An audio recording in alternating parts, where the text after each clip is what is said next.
თუ კოსმოსი გხიბლავთ და რადგანაც ამ ვიდეოს უყურებთ, ესე იგი ეს ასეა. სპირალური გალაქტიკების ეს ახლად გადაღებული ფოტოები უბრალოდ დაგატყვევებთ. ჯეიმს ვების კოსმოსურმა ტელესკოპმა 19 სპირალურ გალაქტიკას საოცრად დეტალური სურათები გადაუღო. ვარსკვლავთა სიმრავლით გამორჩეული გალაქტიკური მკლავები ინფრაწითელ სინათლეში ანათებს. ამავე სპექტრში კაშკაშებს გალაქტიკების ბირთვებიც, სადაც სუპერმასიური შავი ხვრელებია მოთავსებული. ჯეიმს ვებმა ფოტოები ახლომდებარე გალაქტიკათა კვლევის პროგრამა ფანქსის ფარგლებში გადაიღო.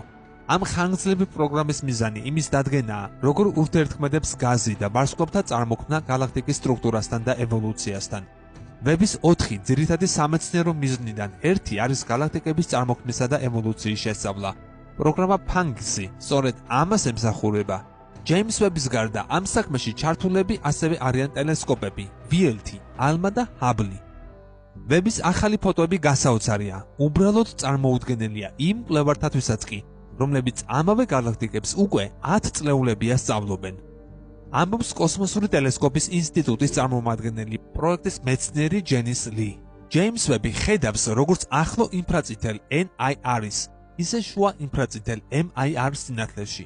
შედეგად ის სხვადასხვა გაცილებით მეტ დეტალს გვთავაზობს, ვიდრე თუნდაც ასევე უმძლავრესი ჰაბლის კოსმოსური ტელესკოპი, რომელიც მუშაობს ხილულ, ულტრაესფერ და ცოტა ინფრაწითელ სინათლეში.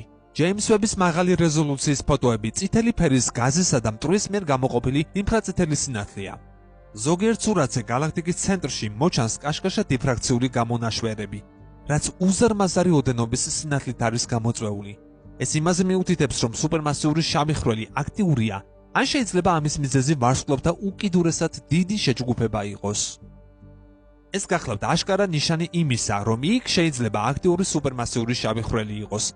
ანდაც ცენტრისკენ ვარსკვლავთა გროვები იმდენად კაშკაშაა, რომ სურათის ამ ზონის გადანათებას ახდენენ. ამბობს გერმანიის მაქს პლანკის ასტრონომიის ინსტიტუტის მეცნიერი ევა შინერერი.